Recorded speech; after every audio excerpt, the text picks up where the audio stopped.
Hello students, इस video में आज हम देखेंगे हमारा बीएससी फर्स्ट ईयर का पेपर एनालिटिकल केमिस्ट्री की जो हमारी यूनिट नंबर 5 चल रही थी, जिसमें हमने अभी तक बहुत सारे इंपॉर्टेंट टॉपिक देख लिए थे। आई होप आप लोगों को टॉपिक क्लियर हो गए होंगे। जिन स्टूडेंट्स ने अभी तक वो टॉपिक नहीं देखे हैं तो डिस्क्रिप्शन में आपको लिंक मिल जाएगी, आप वहाँ पर जाकर चेक कर सकते हैं। आज का हमारा बहुत ही इंपॉर्टेंट टॉपिक है गैस क्रोमेटोग्राफी, जो कि लॉन्ग क्वेश्चन में एग्जाम में आता है। तो किस तरह से आपको इसे लिखना है, किस तरह से इसकी थ्योरी है, वो देख लेते हैं। हेडिंग डालेंगे हम गैस क्रोमेटोग्राफी। थ्योरी लिखिए, gas chromatography is a new and specialised method of analysing the constituents और component present in a mixture.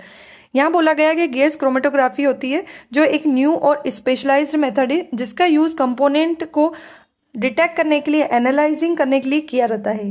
The analysis of the mixture is done by gas chromatography is more quickly and accurately then other method. इस method से जो result निकाले जाते हैं वो बहुत quickly और एक्यूरेटली होते हैं, यानी बहुत स्पीडली हम इसका आंसर निकाल सकते हैं और जो रिजल्ट निकलता है वो एक्यूरेट भी होता है। आगे लिखा है, the speciality of this method is that only one peak is obtain for each of the separated component. इस मेथड की स्पेशलिटी यह है कि हर कंपोनेंट के लिए हमें वन पीक अलग से मिलती है ना। जैसे मान लिया 3 कंपोनेंट है तो हमको 3 पीक, 3 सिग्नल हमको दिखाई देंगे। पीक को हम सिग्नल भी बोलते हैं। तो जितने कंपोनेंट होंगे उतने ही सिग्नल आपको कंप्यूटर में दिखाई देंगे, ये इसकी स्पेशलिटी है। This method was first given by Martin and Synge in 1941। ये साइंटिस्ट का नाम आपको याद रख लेने कि सबसे पहले ये जो क्रोमेटोग्राफी दी थी ये हमें मार्टिन और सींज ने 1941 में बता दी थी। Martin use this technique to isolate fatty acid from their mixture in 1962। Martin ने इस क्रोमेटोग्राफी का यूज फैटी एसिड को आइसोलेट करने के लिए 1962 में किया था। तो ये तो था जनरल इंट्रोडक्शन। अब आपको देखना है कि इसे करा कैसे जाता है, तो देखते हैं। अब देखते हैं एक्सपेरिमेंटल मेथड गैस की। तो इन gas chromatography the sample is mixed with stream of flowing gas and then it is passed down the column along with the flow of gas। यहाँ पर बोला गया है कि गैस क्रोमेटोग्राफी के अंदर जो सैंपल है वो गैस के साथ में फ्लो करवाया जाता है। यानी जो सैंपल है, इसके पहले लिक्विड कॉलम क्रोमेटोग्राफी में हम सैंपल को सॉल्वेंट के साथ इंसिडेंट करवाते थे। गैस क्रोमेटोग्राफी नाम से समझ में आ रहा है कि यहाँ पर हम सैंपल को इंसिडेंट किसके साथ में करवाएंगे, गैस के साथ में। ठीक है, तो ये फर्स्ट लाइन में लिखा हुआ है। The column is either field with activated carbon. इसके अंदर जो कॉलम होता है वो एक्टिवेटेड कार्बन से फील रहता है। जैसे इसके पहले वाली क्रोमेटोग्राफी में हम सिलिका जेल भरते थे, यहाँ पर जो कॉलम होता है, ये कॉलम जो नीचे है ये कार्बन से फील होता है। ठीक है, which act as a stationary phase, जो कि स्टेशनरी फेज की तरह वर्क करता है। क्लियर।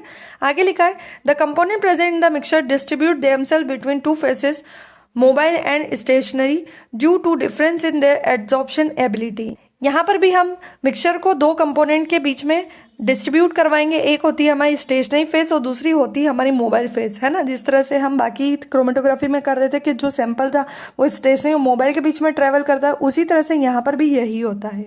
आगे लिखा है, in the component present in the mixture move to different distances in the column and get collected separately at different places in the column as a peak of each component is observed which is detected by detector and recorded by recorder on a chart paper। अब यहाँ पर ये बोला गया है कि जिस तरह से कंपोनेंट सेपरेट होते जाते हैं वो उनकी एब्जॉर्प्शन के अकॉर्डिंग डिपॉजिट होते रहते हैं ना। तो यहाँ पर यही बोला गया है कि जो कंपोनेंट होते हैं वो डिफरेंट डिस्टेंस तक कॉलम में जाते हैं और उसके बाद डिपॉजिट होने स्टार्ट होते हैं। इसी तरह से आपके हर कंपोनेंट अलग अलग प्लेस पर डिपॉजिट होना चालू हो जाते हैं। ठीक है, आगे लिखा, अ peak of each component is observed. अब यहाँ पर गैस क्रोमेटोग्राफी की एक कैरेक्टरिस्टिक्स है कि हर कंपोनेंट के लिए हमें अलग पीक दिखाई देती है। ठीक है, which is detected by detector and recorded by recorder. जो पीक होती है उसको डिटेक्टर डिटेक्ट करता है, रिकॉर्डर उसे रिकॉर्ड करके चार्ट पेपर पर हमें शो करता है। तो ये था इसका एक नॉर्मल इंट्रोडक्शन कि किस तरह से गैस क्रोमेटोग्राफी वर्क करती है। ये थी उसकी मेथड। उसके बाद आपको एक डायग्राम बनाना है, एक जनरल डायग्राम है। इसके बाद एक बड़ा डायग्राम भी मैं आपको बताने वाली हूँ। पहले आप ये नॉर्मल डायग्राम बनाएंगे। यहाँ से आपकी गैस जा रही है, फ्लो हो रही है, ऊपर से हम गैस में सैंपल को ऐड करेंगे, गैस सैंपल को लेके अंदर जाएगी। ये आपका कॉलम है जिसके अंदर एक्टिवेटेड कार्बन भरा हुआ है, ये है आपका डिटेक्टर। तो ये डायग्राम आपको बनाना रहेगा। दूसरा डायग्राम ये है आपके पास गैस क्रोमेटोग्राफी का, जिसकी मार्किंग आपको एग्जाम में अच्छी मिलेगी, तो इसे आपको जरूर बना के आना है। और आगे की जो हमारी थ्योरी बेस्ड है वो इसी डायग्राम पे बेस्ड है। ठीक है, डायग्राम का इंट्रोडक्शन में थोड़ा सा दे देती हूँ ताकि आगे की थ्योरी आपको समझ में आए।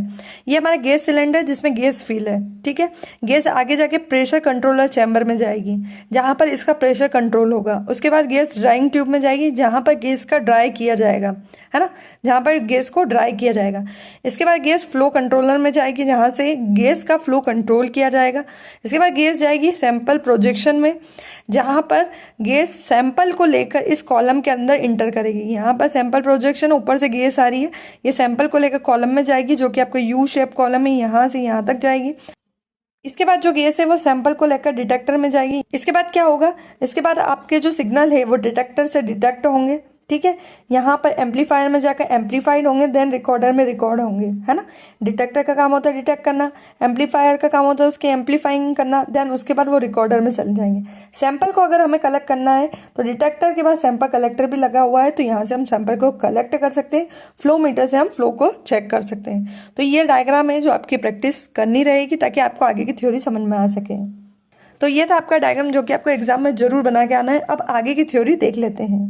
लिखा है the gas chromatography apparatus consists of a gas cylinder filled with a carrier gases like N2, H2, HE, AR और mixture of any two gases।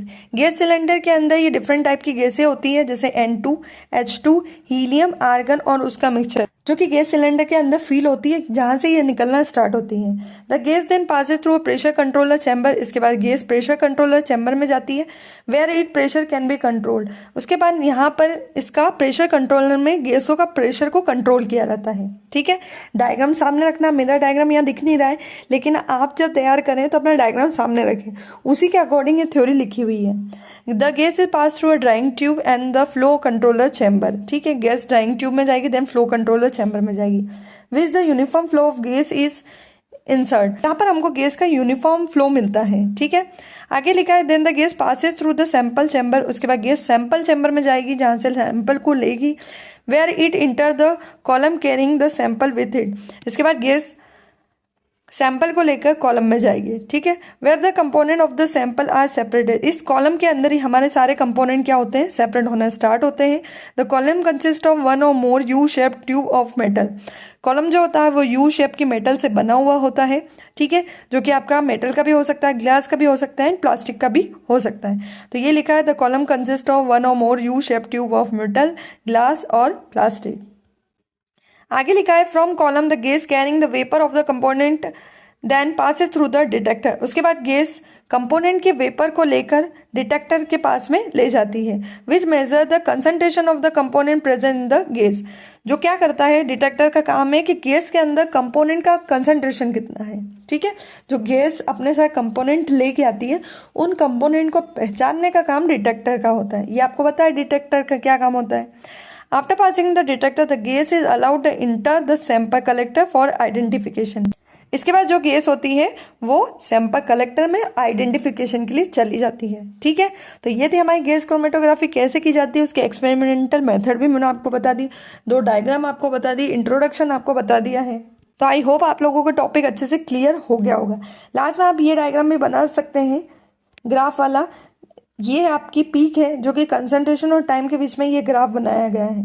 ठीक है, ये जो ग्राफ होता है ये हमें शो करता है कि किस तरह से हमें हर कंपोनेंट की पीक मिलेगी। यहाँ पर हमें 1 कंपोनेंट की पीक बताई गई, इसी तरह से 3 कंपोनेंट होंगे तो 3 पीक मिलेगी, 2 कंपोनेंट होंगे 2 पीक मिलेगी। इस तरह से हमें चार्ट पेपर पर यानी कंप्यूटर पर डाटा दिखाई देता है। तो ये था हमारा topic gas chromatography. I hope आप लोगों को अच्छे से क्लियर हो गया होगा। तो इसी तरह से मैं आगे की वीडियोस भी आपके लिए लाती रहूंगी। तो वीडियो को पसंद आया हो तो वीडियो को लाइक करें, सब्सक्राइब करें, शेयर करना बिल्कुल भी ना भूलें ताकि आने वाली वीडियो आप तक समय पर पहुंच सके। Thank you.